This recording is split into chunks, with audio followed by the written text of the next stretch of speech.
Volvemos con más de ida y vuelta y en esta sala de redacción, junto a Andrea, lo recibimos al presidente de la Cámara de Diputados, Andrés Lombardi. Bienvenido, buenas tardes y además presidente de la Unión Cívica Radical. Muy buenas tardes y muchísimas gracias por la invitación.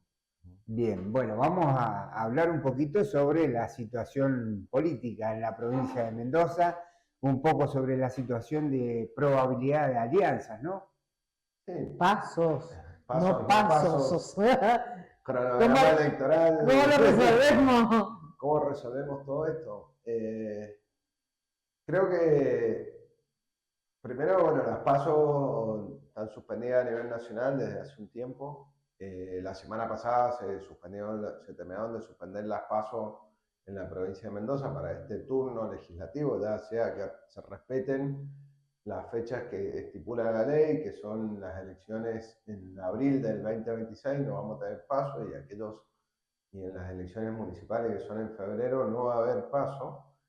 Entiendo que eliminar las pasos es más un reclamo de la sociedad que un paso más a la institucionalidad, ¿no? O sea, las pasos ayudaron bastante a democratizar los partidos políticos y a hacer más transparente la selección de candidatos, y además la sociedad tenía el poder de nominar definitivamente Claro. quién eran los candidatos. Pero bueno, también es entendible que son elecciones legislativas, no son elecciones en donde se define un intendente, que es el que está el día a día al lado de los vecinos, o un gobernador que tiene las tareas de salud, de educación, seguridad, o un presidente que habla fundamentalmente sobre el rumbo de la economía y la macroeconomía. Entonces, bueno, es más o menos entendible que se suspendan para este turno legislativo. Y después, recordar que en Mendoza las elecciones tienen una fecha fija por ley, que eso está en la ley provincial, que como la Cámara de Diputados y de Senadores y los concejales en las elecciones intermedias asumen recién el 1 de mayo, se fijó hace ya muchos años esa fecha de abril, de las elecciones de abril, porque lo que sucedía es que si no se elegían en octubre, Claro. ya había un tirón de 6 meses en donde iba a haber una nueva composición de la Cámara, pero había legisladores que todavía le quedaban 6 meses de mandato y Claro. legisladores electos que no asumían hasta dentro de 6 meses. Eso se fijó por ley, que la provincia de Mendoza es una provincia bastante institucional en el marco del país en el cual estamos. El gobernador tiene una sola atribución, que es la posibilidad de unificar las elecciones con el cronograma nacional, y los intendentes tienen una sola atribución, que es unificar las elecciones municipales con el cronograma provincial. Eso hay tiempo hasta el 18 de julio para el gobernador. Esa misma fecha, en el caso que el gobernador opte por unificar elecciones, esa misma fecha también opera para los intendentes que van a unificar con la provincia y con la nación. Y si no, nada, no hay que hacer nada y esperar a que lleguen las fechas que están fijas por ley. Entonces Claro. hay como mucha expectativa de qué va a resolver el gobernador, que sí, que no. Una expectativa que está alimentada de que todos estos 2 años, desde que asumió Milei a la fecha, ha sido toda la comunicación política y toda la agenda pública en modo electoral. Siempre es en modo electoral. Hemos hablado muy poco de gestiones nacionales, que es fundamentalmente la nación la que ha copado la agenda pública. Se ha hablado muy poco de la gestión y mucho en modo electoral. De hecho, todo lo que ven vamos a terminar con esto, vamos a hacer con aquello, que lo hicieron mal los anteriores, todo es siempre en ese código de comunicación política. Y es fundamentalmente el que domina la agenda pública, la agenda de los medios, la agenda de las redes sociales, la agenda de la sociedad. Uno se levanta en la mañana, escucha la radio, Sí. y es todo Claro. lo que pasó en marco del problema nacional. Y la agenda provincial ha costado mucho instalarla. Y ha sido una agenda muy rica el año pasado. En la legislatura se aprobaron 25 proyectos de ley que fueron sancionados relacionados con la salud. con Ujú. cambios profundos, una propuesta de cambio de régimen laboral para los médicos, para el personal asistencial, eh, un ente encargado de la recaudación de los fondos de salud de aquellas personas que tienen obra social y se hacen atender en los sectores públicos. Hay proyectos muy interesantes como la agencia científica que determina cuáles son los protocolos de actuación frente a cada una de las enfermedades y que son vinculantes para los médicos en el sector público. Es decir, hubo un debate muy intenso relacionado con salud, hubo un debate también muy fuerte con algunas normas relacionadas con la seguridad y también hubo algunas normas relacionadas con la educación, que son las tres áreas centrales en las cuales trabaja el gobierno provincial. Mire que hemos intentado tener presencia en la agenda, hemos avanzado con grandes propuestas de obras públicas a partir de la liberación de los fondos del resarcimiento que estaban comprometidos en un principio para la construcción de un dique en el sur de la provincia que como no se lograba conseguir el acuerdo de todo lo que es el COIRCO, no se podía llevar adelante porque solo del viento, entonces se avanzó en que esos fondos sirvan para obras con impacto socioproductivo y hay un plan de inversión atrás de eso muy importante. Hay un plan relacionado con la electricidad y con el sistema de distribución de electricidad y de traslado en la zona del sur, todo un anillo de interconexión que le va a dar estabilidad al sistema eléctrico en el sur, que va a permitir anillar San Rafael, Alvear, obras que se empiezan a encaminar, como es esto de tomar la posibilidad de hacer obras sobre rutas nacionales, rutas que están muy deterioradas, a partir del corrimiento del gobierno nacional de la obra pública. Son obras que son rutas que se han deteriorado porque no han tenido prácticamente mantenimiento, pero que existe la posibilidad de que la provincia de Mendoza invierta fondos ahí, que hagamos ampliación de trochas en los accesos por lo menos a la ciudad, al Gran Mendoza, que son muy demandadas porque uno que lo transita se da cuenta que se forma cola, que hay un tránsito agotador, etc. Y cuesta que esa agenda provincial, que es muy rica y muy valiosa, penetre y sean los temas de agenda, ¿no? Sí. Vos sos un hombre de la política. Sí. ¿Por qué crees que ha pasado eso? Creo que hay las elecciones del 2023 mostraron un hartazgo hacia los partidos dominantes o las coaliciones dominantes. Eso se trasladó en la aparición de Milei, que era un outsider de la política, que llega a ser presidente y que construye un modelo de comunicación política muy fuerte y muy permanente. Lo hablábamos en la campaña, en los análisis que se hacía de la campaña. El modelo de comunicación de Milei es un modelo de agresión permanente y de instalar temas de agenda. Cuando uno cree que va a llegar hasta acá, él llega un poco más allá y se instala agenda ahí. No son modelos, no es un modelo nuevo, innovador en el mundo. Hay muchos de estos casos. Donald Trump en Estados Unidos, Bolsonaro en Brasil, en Europa también hay casos similares, en donde ellos permanentemente van corriendo el arco. A ver, para que se entienda. Milei en la campaña decía por ahí barbaridades, y estábamos 3, 4 días hablando de la barbaridad, pero eso generaba un titular, y eso generaba una conversación en la sociedad. A los 2 o 3 días, cuando ese tema se estaba agotando, volvía a decir otra cosa. Es como funcionaba Video Match antes en la televisión argentina, que a lo mejor el programa no lo veía nadie, pero después había un montón de programas que hablaban de lo que había sucedido en Video Match. Correcto. O que sucede con el programa de Gran Hermano. Bueno, en Estados Unidos sucedió eso. Donald Trump en la primera elección, él decía que tenía dudas que Obama fuera estadounidense. Entonces estuvo como 3 o 4 días discutiéndose eso, hasta que obligó a que Barack Obama mostrara su partida de nacimiento.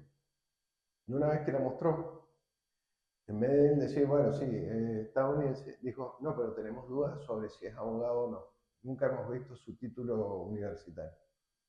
Entonces volvió a correr la pelota, tuvieron 3 o 4 días hablando si Barack Obama era abogado, si se había recibido o no, y fue siempre dominando la agenda pública. Bueno, ese modelo de comunicación es el que ha estado imperante en la Argentina en los últimos 2 años. El modelo que van corriendo siempre Sí, el arco, el la problema es pelota. que Estados Unidos es otro presupuesto económico. El nuestro es No, chiquitito, yo he leído por ahí este fin de semana ahí dando vueltas que los gobernadores empiezan a ponerse inquietos con el tema dinero. ¿Cómo bueno, estamos en la provincia? bueno, ahí se firmó un proyecto, o por lo menos una nota de intención de un proyecto legislativo, el cual pide que el impuesto al combustible, que son aproximadamente 4.000 millones de pesos. Ese impuesto es el mismo impuesto que se debería destinar a rutas, ¿no? Ese impuesto es exactamente, se cobran los combustibles, lo pagan Ajá. todos cada vez que van a echar combustible. La mitad sería de competencia nacional y la otra mitad sería para las provincias. Se transferiría a las provincias para rutas, para vivienda, para una serie de obras a través del fideicomiso. Lo que se está hablando es que esa coparticipación, que en realidad no forma parte de la masa coparticipable, con lo cual está mal hablar de coparticipación, pero esa distribución de fondos a las provincias se haga en forma automática, no que pase por el fideicomiso y el fideicomiso vaya liberando los fondos. Y el otro fondo que se está reclamando en conjunto con los 24 gobernadores, es que de la coparticipación, el 1% de la coparticipación iba destinado a financiar lo que eran los ATN, los aportes del Tesoro de la Nación. Esos ATN eran de discrecionalidad del Poder Ejecutivo, lo iba dando a las provincias o a los municipios para diversas razones. Algunos los pedían para hacer obras, algún tipo de obra, algún mecanismo o algo similar, otros para cubrir situaciones de déficit financieros que puedan surgir durante el transcurso del año del presupuesto. Bueno, lo que se está pidiendo es que ese fideicomiso que se constituía para los ATN deje de constituirse y que directamente, eso sí, con criterio de coparticipación, se distribuya entre las provincias. Lo cual para Mendoza es bueno, porque Mendoza con este gobierno ha recibido pocos fondos de ATN, porque de hecho no ha dado casi ATN, situaciones muy excepcionales, como puede ser Bahía Blanca, la tragedia en Bahía Blanca con las inundaciones o incendios en el sur que reclamaban algunos fondos de ayuda nacional, es lo que ha dado este gobierno en estos tiempos. Y durante el gobierno de Alberto Fernández, Mendoza no recibió prácticamente ATN, fue muy poco, con lo cual todo eso para Mendoza es positivo. Bueno. Bien. En este aspecto, volviendo, retomando el principio de la charla, nos gustaría conocer, digamos, qué se diagramó, qué le decimos a la población en cuanto al tema de elecciones, en cuanto al tema de las PASO. Se suspenden, pero ¿cómo se va a diseñar el esquema de elecciones en la provincia de Mendoza? Bueno, como venía explicando, no hay una fecha todavía de las elecciones. El gobernador tiene tiempo hasta el 18 de julio para poder decidir, es decir, quedan 20 días. Existe la posibilidad de que sean en conjunto el 26 de octubre o que se respete lo que dice la ley en abril. Los partidos políticos hemos tenido que modificar nuestras cartas orgánicas para buscar un criterio de selección de candidatos. Todos los partidos políticos, cuando se aprobaron las leyes de las PASO, tanto a nivel nacional como provincial, tuvieron que adecuar sus cartas orgánicas a que el sistema de selección de candidatos fuera mediante las PASO. Eso generó un vacío. La Cámara Nacional Electoral ha sacado una acordada, que es la acordada 37, en la cual daba a entender de que por el cronograma nacional no había tiempo para armar una elección interna abierta, que era como estaba visto antes, porque el 7 de agosto es la presentación de frentes y el 17 de agosto es la presentación de lista. Entonces, si uno dice, che, pues hacer una elección interna para elegir los candidatos del frente, no hay tiempo material para hacerlo. La mayoría de los partidos modificaron sus cartas orgánicas. En el caso del radicalismo lo hicimos en un congreso en mayo. Ya lo aprobó la justicia electoral. Nosotros definimos que el mecanismo de selección va a ser a través del congreso partidario, que en algún momento, previo a las internas abiertas, se utilizaba esa metodología.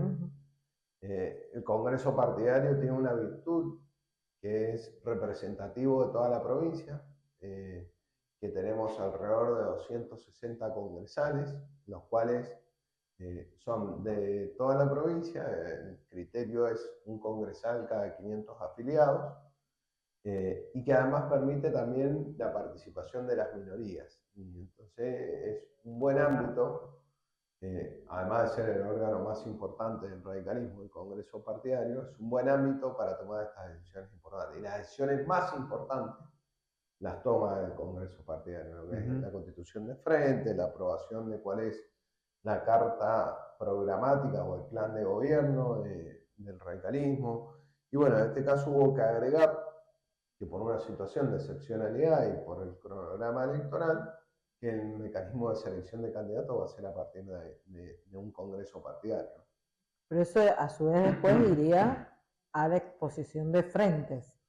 Cada uno de los partidos que conforman Cambia Mendoza, eso es importante, porque por ahí la gente entiende Cambia Mendoza como el radicalismo, y no es eso. No es el radicalismo, es un frente, es un conjunto de partidos. Vamos a ver cómo llegamos con los tiempos ahí, porque nosotros estamos pensando en un congreso partidario entre el 7 de agosto y el 17 de agosto, es decir, una vez que se han conformado los frentes y previo a la presentación de listas. Ese congreso partidario tiene que ser convocado 20 días antes para que haya un proceso de armado de listas del radicalismo que va a demandar juntar los avales suficientes, que es alrededor del 5% del padrón, que ese tiempo que se da es de 10 días para el armado de listas, y después la Junta Electoral del partido va a examinar cada una de esas candidaturas, si cumplen con las leyes, si tienen los certificados de ficha limpia, si claro, porque tenés ese proceso. Debemos hacer todo ese trabajo, si tiene la cantidad de avales necesarios para llegar a un congreso.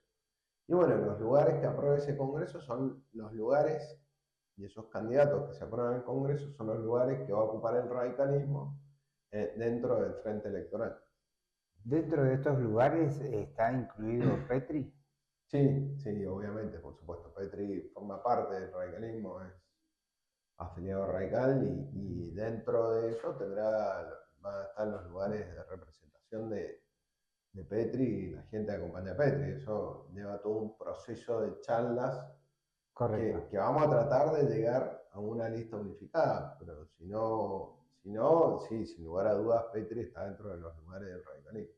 Bien, tenemos que ir a un corte, pero ya volvemos con más de ida y vuelta.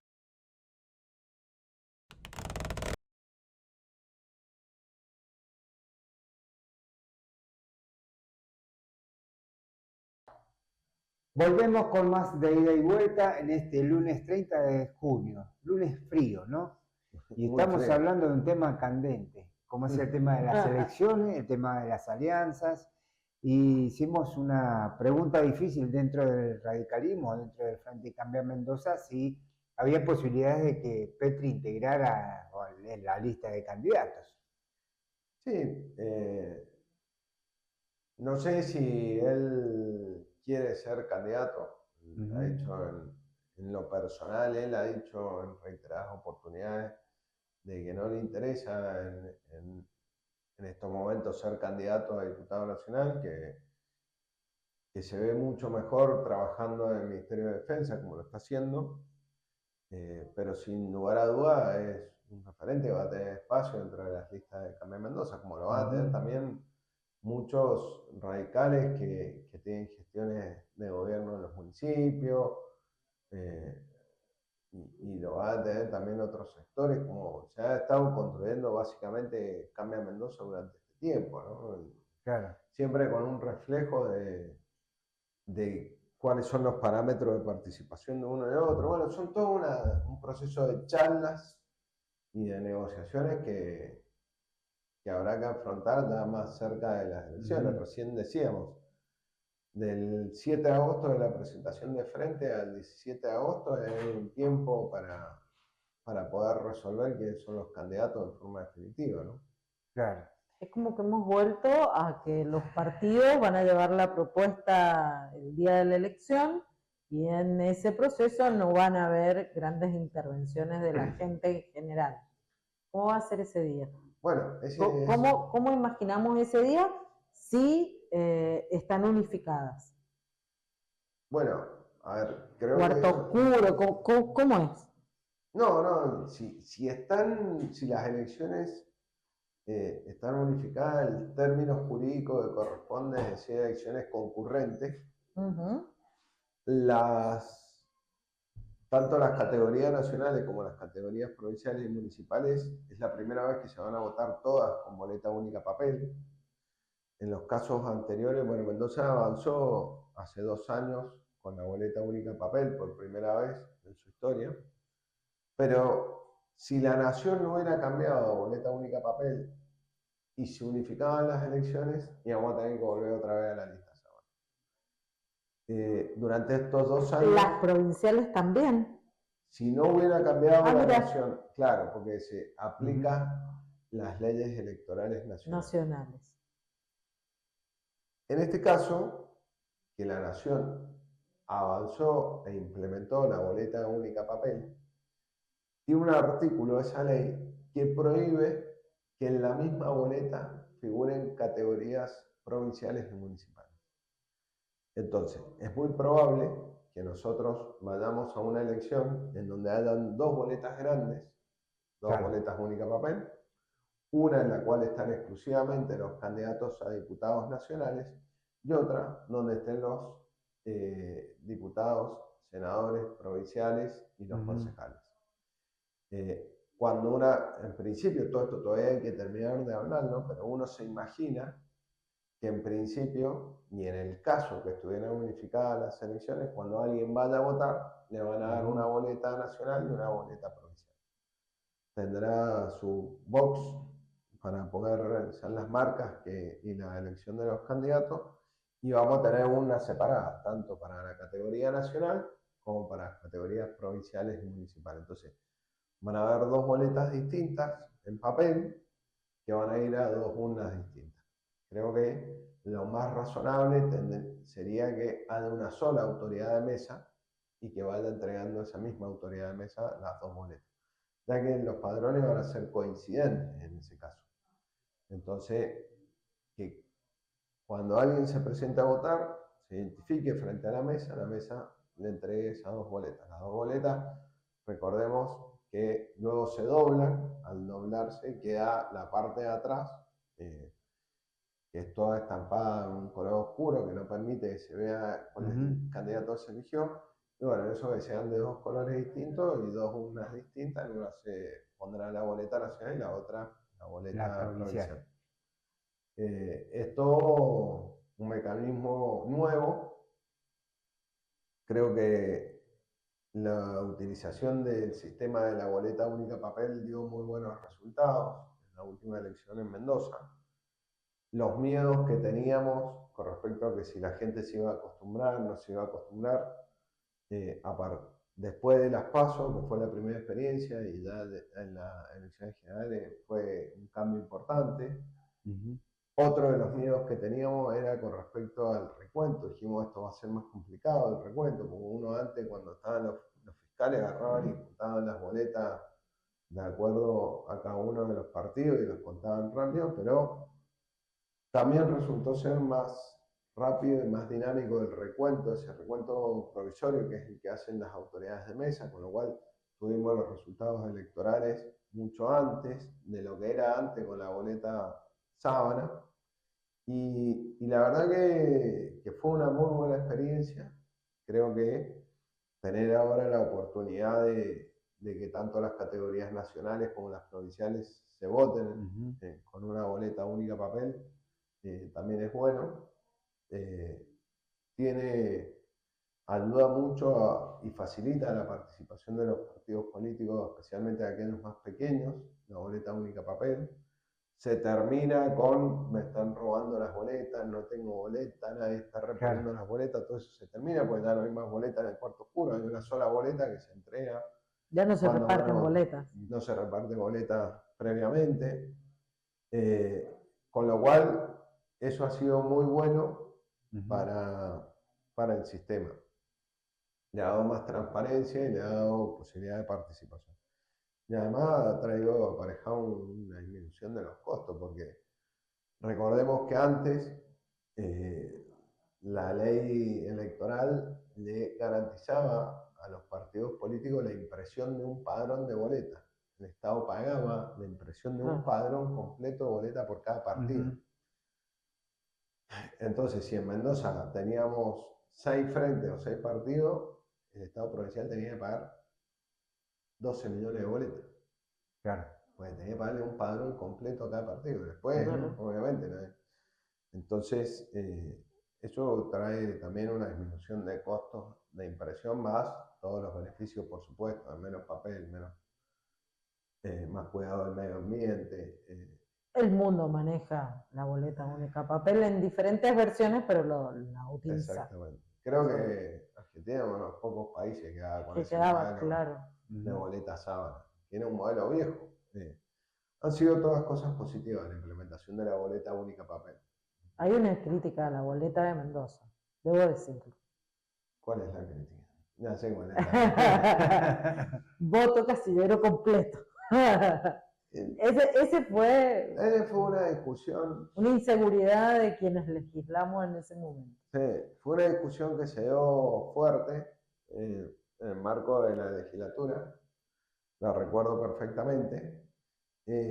Lo que podemos decir es que no es obligatorio que alguien marque voto lista completa. Ahora, el que está decidido a votar la lista completa, bueno, marca ese solo y ya está, no hace falta que marquen todas las categorías que hay. Imaginemos si son las elecciones a gobernador, que van conjunta con intendente. En el medio también están los legisladores. Entonces, si una persona está decidida a votar a Cambia Mendoza, tiene que marcar el gobernador de Cambia Mendoza, los senadores provinciales de Cambia Mendoza, los diputados nacionales de Cambia Mendoza, el intendente de Cambia Mendoza y los concejales de Cambia Mendoza. O sea, tiene que marcar 5 veces en la misma columna.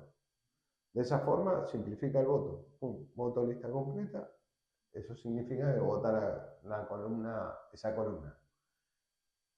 Con lo cual, esa crítica que sí, que fue un tema de debate mucho, no era obligatorio ponerlo. O sea, el que está decidido a votar todo lo mismo, pone eso y listo, está. Y el que quiere cambiar, cambie, vota otra cosa. Es como que ese casillero no existe para el que quiere votar distinto. Pero sí, fue una discusión grande. Que se dio grande.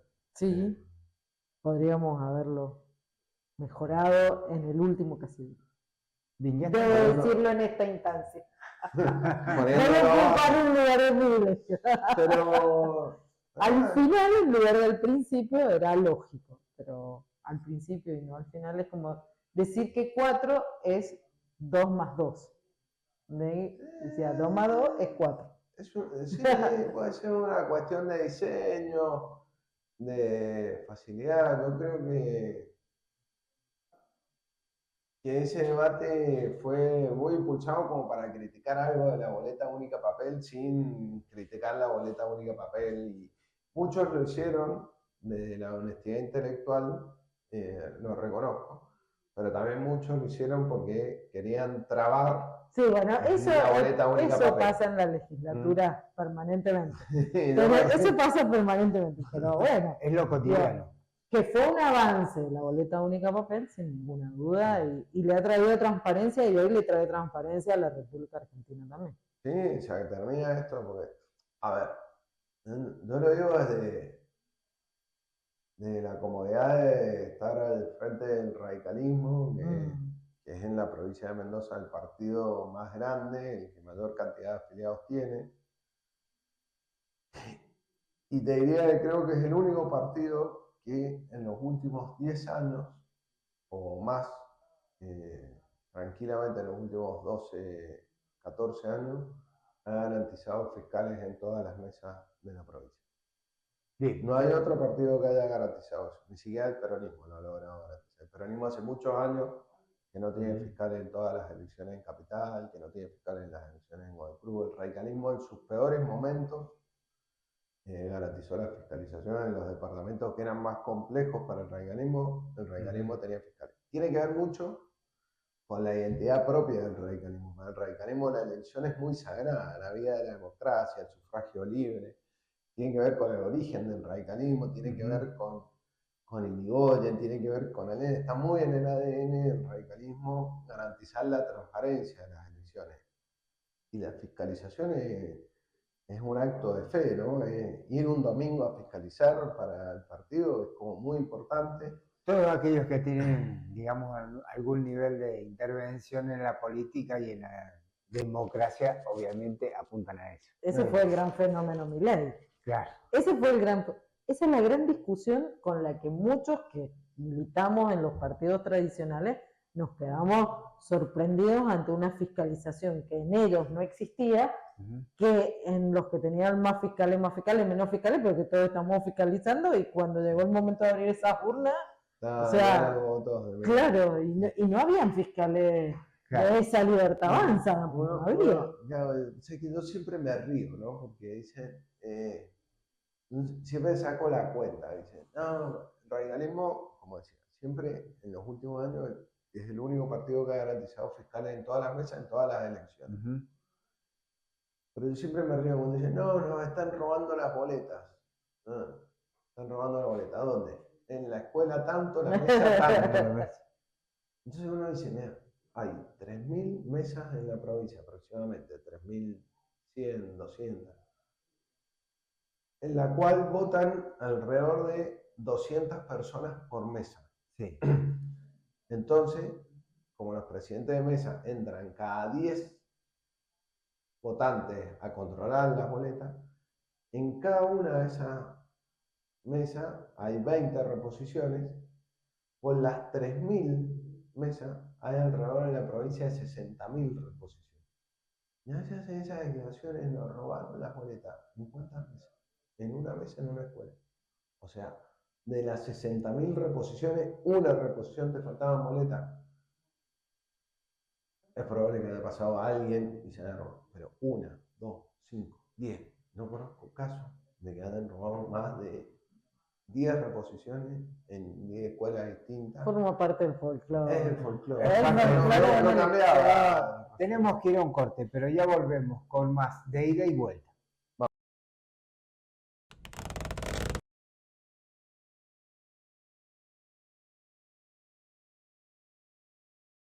Volvemos con más de ida y vuelta. Seguimos en esta redacción con Peti Lombardi, presidente de la Cámara de Diputados y también presidente de la Unión Cívica Radical. Y estábamos solamente hablando del tema de la discusión, elecciones, modalidad, la boleta única, último bloque. Y queríamos hacerle otra pregunta difícil. Eve Casado, ¿entra en el frente? Sí, sí. Yo tengo un afecto especial por Eve, compartimos 2 años juntos cuando fuimos diputados juntos, 2 años, y por supuesto ahora que ella es vicegobernador y ella está a cargo del Senado, yo estoy a cargo de diputados, seguimos compartiendo. Yo creo que Eve es una excelente persona, es una profesional que se arrimó a la política con ganas de cambiar muchas cosas que ella veía que había que cambiar.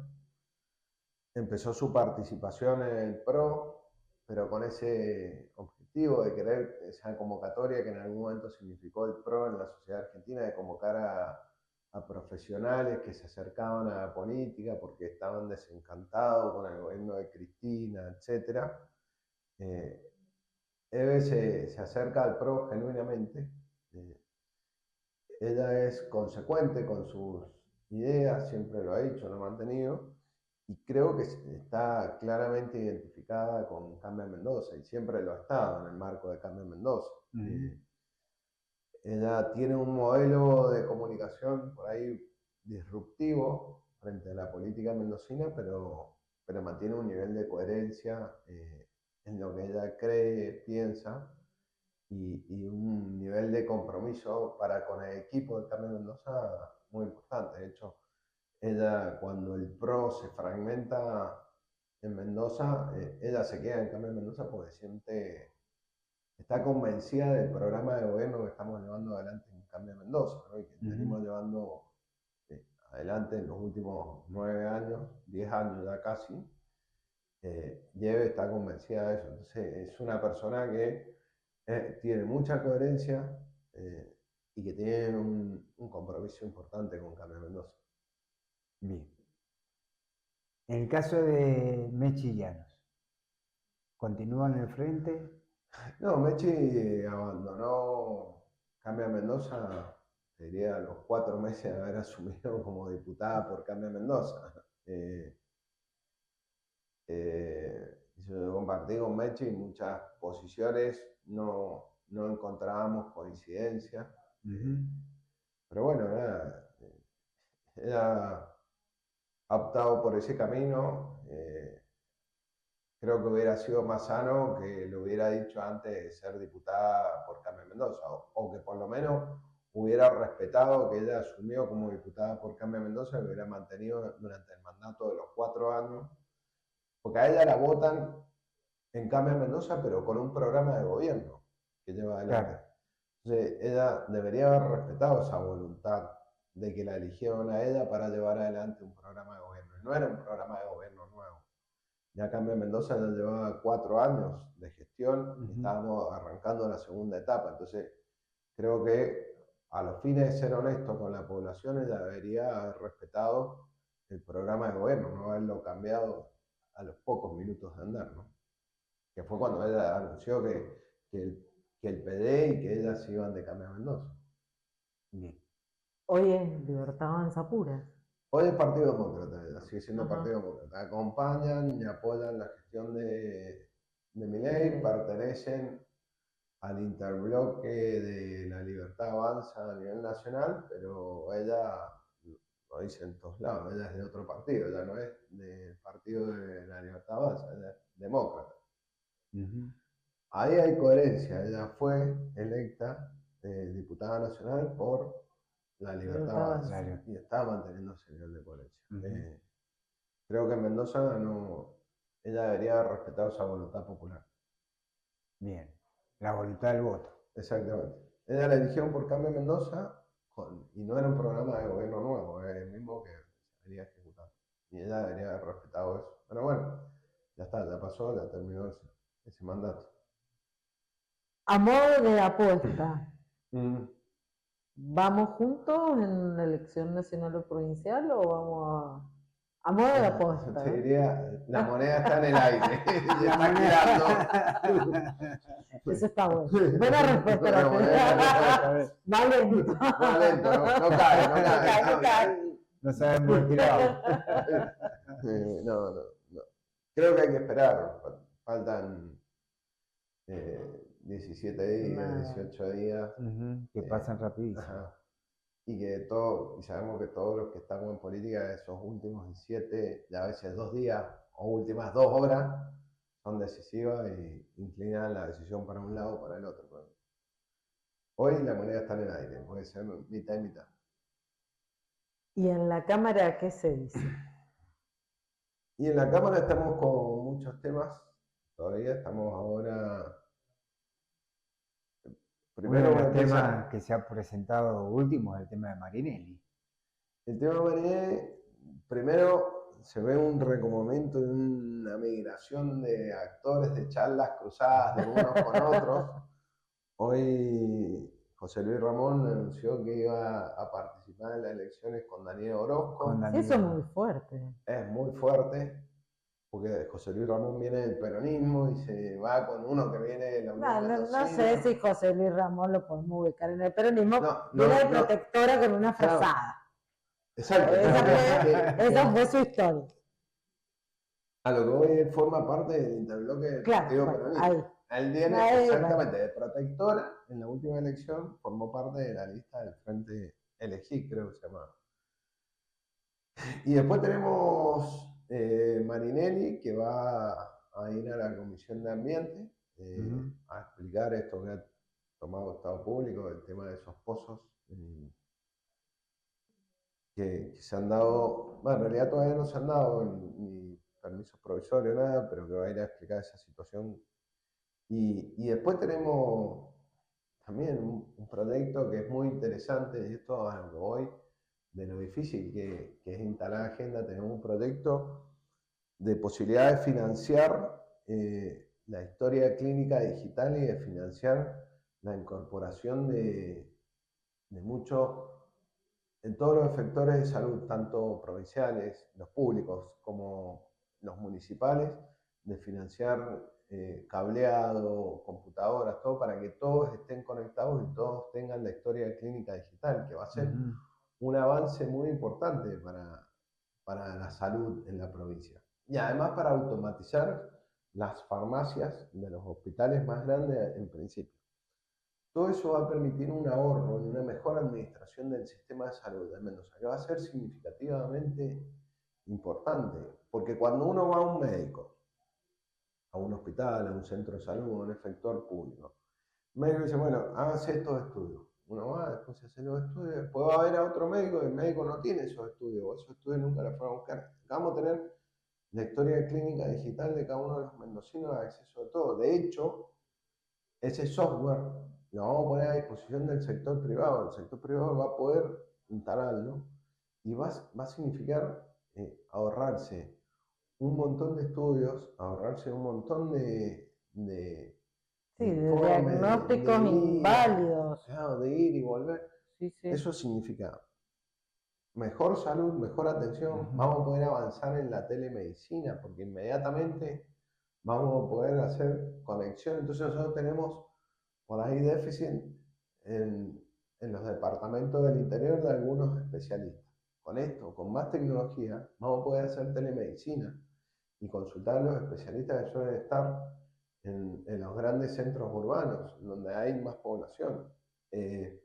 Nos va a permitir tener un control con respecto al ausentismo, a los turnos que entrega el sistema de salud. Vamos a poder mejorar. Bueno, hay un proyecto para un financiamiento del BID, que ya lo tiene preacordado la Nación y que el BID está interesado, que Mendoza sea la primera provincia en llevar adelante ese trabajo. Sería la primera provincia, entonces, como para hablar de este proyecto. Me parece muy interesante, la verdad que me parece interesante. Pero uno de los primeros pasos es que está en la autorización de financiamiento de la legislatura, y para eso se necesitan 2/3. Y es un proyecto muy interesante, y un proyecto que no solo trae inversión en los efectores públicos provinciales, sino en los municipales. Y los departamentos más beneficiados van a ser los departamentos de Maipú, de San Rafael, que son los departamentos que más centros de salud municipales tienen. Entonces, es un proyecto para toda la provincia, es mejor salud. Y el otro, o sea, primero... Ahí te hago un paréntesis. Sí. En el tema de lo que es municipios, en los centros de salud que dependen de la provincia, y la problemática de los beneficiarios es el tema de la entrega de turnos. ¿Por qué? Porque uno, digamos, este fue el anuncio que hizo Cornejo en este segundo mandato de gobierno de la provincia, en el cual dice que digitalizaría toda la salud. El problema con el que se encuentra el beneficiario es que esa digitalización para sacar los turnos se hace de lunes a viernes en horario de 8 a 13. Hoy las computadoras, digamos, con el avance tecnológico que hay, digamos, grande la crítica de parte de los beneficiarios en cuanto que una computadora tiene horario. Porque sigue habiendo todavía un operario atrás de eso, no está automatizado. Yo creo que eso implica tener más desarrollo y evolucionar el programa. Vamos en ese camino de mejora. Sin este crédito lo vamos a hacer, pero en vez de demorarnos 4 años en implementarlo en toda la provincia, nos vamos a demorar 12 años, porque no tenemos todos los recursos para avanzar rápidamente. Claro. Entonces preferimos tomar este crédito con el BID, que los créditos con los organismos multilaterales de crédito son a tasas muy buenas, muy convenientes. Entonces nos convendría tomar ese crédito, invertirlo e ir pagándolo a medida que van dándose los vencimientos. Ese es uno de los proyectos. El otro proyecto es muy similar, que el gobierno de Mendoza está haciendo una inversión en los carritos tecnológicos para las escuelas.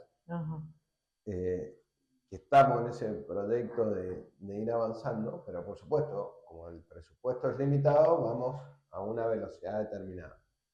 Bueno, hay una propuesta de tomar un crédito con la CAF que permitiría avanzar rápidamente en la compra de los carritos tecnológicos para todas las escuelas de la provincia. Y entonces podríamos adelantar ese proceso que también va a llevar muchos años, poder reducirlo a 3, 4 años o 3 años tal vez, y tener todas las escuelas ya equipadas con eso, en donde no solo le daríamos el carrito tecnológico, sino que también nos permitiría mejorar la conectividad. ¿Qué es el carrito, Marta? El carrito tecnológico tiene componentes de computadoras, proyectores, etcétera, para que se desarrollen las materias en cada una de las escuelas. Eso es lo que está considerado como el carrito tecnológico y que se va entregando, vamos a un ritmo determinado, accediendo a este crédito, iríamos a un ritmo mucho más rápido y podríamos hacer esa inversión en tecnología rápidamente. Más ahora, con todos estos avances tecnológicos que estamos viviendo rapidísimo, no, creo el trabajo con la inteligencia artificial es una cosa a la que está avanzando sobre nosotros y no nos estamos dando cuenta. Exactamente. Entonces, esos temas son importantes, están en el marco de la legislatura, requieren, como toda autorización de financiamiento de los 2/3, requieren ahí sí un aporte de la oposición que acompañen estos proyectos. ¿No? Que acompañe, que los estudie, que les aporte. Y que aporte, por supuesto. Claro. Hay algunas cosas, por ejemplo, esto de los carritos tecnológicos. Hay que ver cómo eso en el tiempo se sostiene para que tenga frutos, no que quedan guardados en un depósito de una escuela porque nadie terminó sabiéndolo usar. Bueno, hay dentro de la autorización de financiamiento, hay una parte que va a la compra de los carritos, del hardware, hay una parte que va a conectividad y hay una parte que va a capacitación. Bueno, creo que son 5 millones de dólares que están destinados exclusivamente a la capacitación de los docentes o de quienes van a estar después a cargo de utilizarlo. Está incluido dentro del proyecto global. Uno de los grandes roles de la oposición es poder poner estas discusiones sobre la mesa. Eso es lo que tienen que escuchar los que han sido votados para hacer oposición. No, entonces, más allá de si uno está de acuerdo o no con la mayoría. Decir, bueno, a ver, ¿cuáles son todos los detalles que le podemos poner a este proyecto para que el proyecto funcione? Si no, no funciona. Claro. Bueno, esas son cosas que se podrían dar en el aporte. Hay dentro del componente propio de educación, tenés la compra del hardware, son las máquinas y todo eso, hay conectividad, hay desarrollo de sistemas de mejora del ahora GEI, de lo que era el GEM, que la verdad que andamos muy bien el GEM, tengo una hija en edad escolar y la verdad que es genial, y es más, para los chicos también es muy bueno. Ellos tienen todas sus notas ahí, y nosotros como padres tenemos las notas ahí, y para la Dirección General de Escuela es buenísimo, porque se está tomando información digamos, se están tomando decisiones sobre información concreta, tienen buena calidad de la información. Tenemos... El GEI es bueno, la conectividad es mala. Bueno, por eso uno de los componentes es conectividad. Claro. Uno de los componentes del financiamiento del hardware es conectividad, es desarrollo de software y también software para aplicación de inteligencia artificial en las escuelas y de capacitación. Esos son los 4 componentes que tiene ese proyecto relacionado con la educación. El de salud, como dije, es desarrollo de software de historia clínica digital. Es hardware también, porque ahí va a hacer falta cablear hospitales, centros de salud, todo eso. Es conectividad también, porque hay centros de salud que requieren conectividad, que con Starlink se soluciona un montón de las cosas, porque eso tener internet en los lugares más alejados. Y también es automatización, que lo dije recién medio a la pasada, de farmacias. Cuando uno va hoy a las farmacias comerciales grandes, Sí. uno ve que está todo con robot, bueno, esta automatización a nosotros nos va a permitir que en vez de entregar el blister completo y de ese blister de 10 pastillas se utilicen solo 4, vamos a poder ir entregando las dosis necesarias para las personas que están internadas, para las Perfecto, personas... ahí tenemos dos temas pendientes que vamos a dejar para un próximo programa para poder seguir hablando y desarrollando el tema, que es el tema de los insumos en los hospitales y en los centros de salud, que es una materia pendiente, digamos que no se puede brindar el servicio en la medida que la población lo necesita. Hay un buen Así que- stock, ojo, hay una denuncia falsa de Fugasoto que dice que no hay ibuprofeno, y la verdad que hay ibuprofeno en stock para 15 meses de demanda. Puede haber algún faltante en algún centro de salud de alguna medicación, o puede haber faltante en algún momento determinado de alguna medicación, eso puede ser. Pero también esa automatización, esa historia clínica digital, nos va a permitir tener un mejor control del inventario, de manejo del inventario. Porque vamos a tener cargado ahí todo. Vamos a tener cargado ahí Andrea. Sería como el GEI de salud. Andrea necesita esta medicación, Rodolfo necesita esta medicación. La sacan de este centro de salud, la sacan. Pues si no, Rodolfo se consigue una receta, la saca en el centro de salud de su barrio, se consigue otra receta, va y me la saca del hospital central, me consigue otra receta, me saca de distintos lugares, está tiene sobre medicación, no es que se esté tomando todo, y me la deja Andrea sin medicación. Bien, ese es el problema. ¿Ves los beneficios de tener buena información? No, eso es fundamental. Hoy, en el mundo de hoy, tener buena información es la clave. Así, de la manera de la libreta casera, ya no va más. Claro, hoy me consigue, pum, che, las pastillitas para la presión, listo, se lleva la pastilla de presión. Se da vuelta, se va a otro centro de salud, se lleva la pastilla de presión. Bueno, no lo miremos críticamente. Y después no tengo pastillas para... No lo miremos críticamente. Entonces nos va a ayudar muchísimo. Las viejitas les gusta hacer eso. Les gusta contar el lotreón. Y sí, bueno. Es parte de nuestro folclore. Lamentablemente el tiempo en TV es así. Así que bueno, muchas gracias a Petty Lombardi por acompañarnos en esta redacción de Ida y Vuelta. Bueno, muchísimas gracias a ustedes, Andrea, a Rodolfo y a todos los que nos están mirando y que nos van a seguir viendo después porque la entrevista queda cargada en YouTube. Así que nos van a seguir nos vamos, nos tenemos que ir. Muchas gracias, Andrea. Se hizo corto el programa hoy. Bueno, buenas noches, mendocinos y mendocinas.